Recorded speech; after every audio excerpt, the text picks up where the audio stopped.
വീടായിട്ട് വേണം കല്യാണത്തിന്റെ കാര്യമൊക്കെ ഇനി നോക്കാൻ. എനിക്ക് 35 വയസ്സായി, കല്യാണമൊന്നും കഴിഞ്ഞിട്ടില്ല. എല്ലാം കൊണ്ടും ബുദ്ധിമുട്ടിലായിപ്പോയി. അതുകൊണ്ടാണ് ഇങ്ങനെ ഒരു വീഡിയോ തന്നെ ഞങ്ങൾ ചെയ്തത്. ഇത് ഞങ്ങൾ അറിയുന്ന ഒരാൾ വഴി അങ്ങനെ വന്നതാണ്. ഇങ്ങനെ വീഡിയോ ചെയ്തിട്ടെങ്കിലും ഞങ്ങൾ ഒരു വീടായി കിട്ടിയ അത്രയും നല്ലതല്ലേ. അല്ലാതെ ഞങ്ങളെ കയ്യിലൊന്നുമില്ല. 3-4 വർഷം മുമ്പ് എനിക്കൊരു ആക്സിഡന്റ് ഉണ്ടായിരുന്നു. ഞങ്ങൾ ഇവിടുന്ന് പോകുന്ന വഴിക്ക് ദേവർഷോരയ്ക്ക് പോകുമ്പോൾ. അതിനുശേഷം എനിക്കും വയ്യ. പക്ഷെ ഇതിനു മുമ്പുള്ള വീഡിയോയിലൊന്നും ഞാൻ പറഞ്ഞിട്ടില്ല. പക്ഷെ ഇപ്പൊ അതിന്റെ കാര്യങ്ങളും ഇനി നോക്കാനുണ്ട്. അതിനു മുമ്പൊന്ന് വേഗം വീടായിട്ട് വേണം ഇനി ഹോസ്പിറ്റലും കാര്യങ്ങളൊക്കെ ആയിട്ട് നോക്കാൻ. നല്ലൊരു ഡോക്ടറെ പോലെ പോയി കണ്ടിട്ടില്ല, അതുവരെ കാണിച്ചിട്ടില്ല, കാണിക്കാനുള്ള വഴിയില്ല.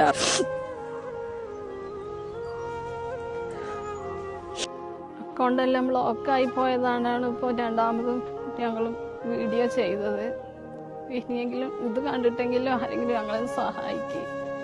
പറ്റുന്ന പോലെ നിങ്ങളെ കയ്യിലുള്ളത് തന്ന് സഹായിച്ചാൽ മതി. അങ്ങനെ ഞങ്ങൾ ഉള്ളതും കൊണ്ട് അങ്ങനെ അഡ്ജസ്റ്റ് ചെയ്ത് പോവുമായിരുന്നു. പക്ഷെ ഇനി ഈ മഴയത്ത് ഞങ്ങൾക്ക് എന്തായാലും ഇവിടെ നിൽക്കാനാവൂല. അങ്ങനത്തെ അവസ്ഥയിലാണ്. ഉള്ളിലെല്ലാം വീടെല്ലാം പൊട്ടി പോവാൻ തുടങ്ങിയിട്ടുണ്ട്. മഴ പെയ്തിട്ടുണ്ടെങ്കിൽ വെള്ളമെല്ലാം ഉള്ളിലാണ്. ബുദ്ധിമുട്ട്. രാത്രിയിലൊന്നാണ് പുറത്തിറങ്ങാനോ ബാത്റൂം പോകാനോ ഒന്നും ഞങ്ങൾക്കാവൂല. ഭയങ്കര ആനയുടെ ശല്യാണ്. പിന്നെ ഇഴജന്തുക്കൾ, പാമ്പ് പോലെ പാമ്പല്ല എപ്പോഴും അകത്തെല്ലാം കാണും. ഇങ്ങനത്തെ വീടായതുകൊണ്ട് രാത്രിയിൽ വരെ പാമ്പിനെ ഇവിടുന്ന് പിടിക്കേണ്ട അവസ്ഥ ഉണ്ടായിട്ടുണ്ട്. വീടിന് ഒരുപാട് പൈസയാവില്ലേ.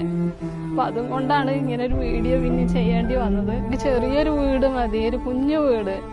അതിനുള്ള സഹായം ഞങ്ങൾക്ക് കിട്ടിയാൽ മതി. അസ്സലാമു അലൈക്കും വറഹ്മത്തുള്ളാഹി. പ്രിയപ്പെട്ടവരെ, ജലീൽ കണ്ണൂരാണ്. എല്ലാവരും ഈ വീഡിയോ ഒന്ന് മാക്സിമം ഷെയർ ചെയ്യണം. പ്രിയപ്പെട്ടവരെ, നമ്മുടെ മുന്നിലേക്ക് ഒരു കുടുംബം കഴിഞ്ഞ കുറച്ച് ദിവസങ്ങൾക്ക് മുമ്പ് ഒരു വീടെന്ന സ്വപ്നം പൂവണിയുവാൻ ഒരു സഹായ വീഡിയോ ആയിട്ട് വന്നിരുന്നു. പ്രിയപ്പെട്ടവരെ, ആരും കാണാതെ പോകരുത്.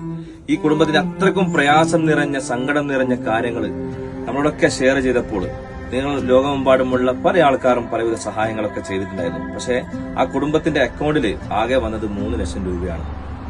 ബാങ്ക് ത്രൂ വഴി അയക്കുന്ന ഇടപാടുകൾക്കൊക്കെ ഫണ്ട് വന്നിട്ടുണ്ടായിരുന്നു. പക്ഷെ UP ഇടപാടുകൾക്ക് പല ആൾക്കാർക്കും അയക്കാൻ പറ്റാത്ത സാഹചര്യത്തിൽ ഫണ്ട് ഇതുവരെ സ്വരൂപിക്കാൻ പറ്റിയിട്ടുണ്ടായില്ല. വയനാടിനടുത്ത് സുൽത്താൻ ബത്തേരി നീലഗിരി ജില്ലയിൽ പിതൃക്കാട് എന്ന് പറയുന്ന സ്ഥലത്താണ് ഈ ഒരു കുടുംബം താമസിക്കുന്നത്.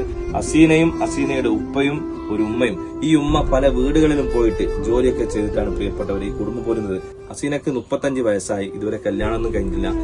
നന്മയുള്ള എല്ലാ കാരുണ്യ മനസ്സുകളും ഈ വീഡിയോ കാണാതെ പോരുത്. ഇവർക്ക് ജീവിതാഭിലാഷമായ ഒരു വീടെന്ന സ്വപ്നം പൂവണിയാൻ വേണ്ടി അസീനയും കുടുംബവും നമ്മുടെ മുന്നിലേക്ക് വന്നിട്ടുണ്ടെങ്കിൽ പ്രിയപ്പെട്ടവർ, നിങ്ങളാൽ കഴിയുന്ന എന്തെങ്കിലും ഒരു സഹായങ്ങൾ ചെയ്തു കൊടുത്തുകൊണ്ട് ഈ ഒരു കുടുംബത്തെ ഏറ്റെടുക്കണം. നല്ലൊരു ബാത്റൂം പോലും ഇവർക്ക് ഈ കുടുംബത്തിന്റെ, ഇവർക്ക് ആകെ വേണ്ടുന്ന ഒരു ചെറിയൊരു വീടാണ്. വീട് വിഷയവുമായി ബന്ധപ്പെട്ടുകൊണ്ട് ഒരുപാട് കാര്യങ്ങൾ ആവശ്യമാണ്. വല്ല സഹായങ്ങൾ അയക്കാൻ താല്പര്യമുള്ളവരുണ്ടെങ്കിൽ അസീനാന്റെ കൊടുത്ത 3 ഗൂഗിൾ പേ നമ്പർ ഉണ്ട്. കഴിയുന്നവർ മാക്സിമം ഈ വീഡിയോ ഷെയർ ചെയ്ത് കൊടുത്തുകൊണ്ട് നിങ്ങളാൽ കഴിയുന്ന സഹായങ്ങൾ ചെയ്തു കൊടുത്തിട്ട് ഈ കുടുംബത്തിന് സങ്കടങ്ങൾ മാറ്റി കൊടുക്കാൻ പ്രിയപ്പെട്ടവർ എല്ലാവരും ഉണ്ടാവണം. പല വീടുകളിലും പോയിട്ടാണ് ഞാൻ ജീവിക്കുന്നത്. പല പാത്രങ്ങളും കഴുകിയിട്ടാണ് എന്റെ മക്കളെ പോയിട്ടുള്ളത്.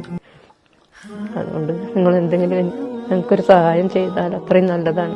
അസ്സലാമു അലൈക്കും വറഹ്മത്തുള്ളാഹി വബറകാതുഹു.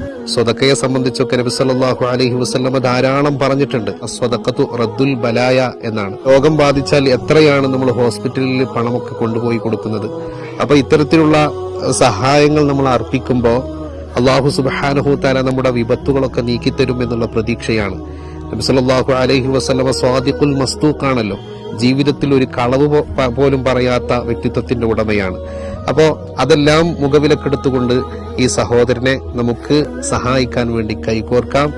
അദ്ദേഹത്തിന്റെ വീട് പണിയുമായി ബന്ധപ്പെട്ടുകൊണ്ട് സഹകരിക്കണമെന്ന് വളരെ വിനയത്തോടുകൂടെ ഈ മഹലിലെ ഖത്തീബ് എന്നുള്ള നിലക്ക് ഞാൻ ഉണർത്തുകയാണ്. അസ്സലാമു അലൈക്കും വറഹ്മത്തുള്ളാഹി. ഉസ്താദ് പറഞ്ഞമാര് നമ്മുടെ നാട്ടില് നമ്മുടെ മഹലിലായിട്ടൊക്കെ സഹായിക്കുന്ന ആളുകളാണ്. വളരെ പ്രയാസപ്പെട്ടാണ് ജീവിക്കുന്നത്. ഒരു വീടിന് വേണ്ടിയിട്ടാണ് നമ്മൾ ഈ വീഡിയോ ചെയ്യുന്നത്. പരമാവധി എല്ലാവരും സഹായിക്കണം, ഷെയർ ചെയ്യണം. മഹല്ല് കമ്മിറ്റിക്ക് വേണ്ടിയിട്ടാണ് പറയുന്നത്.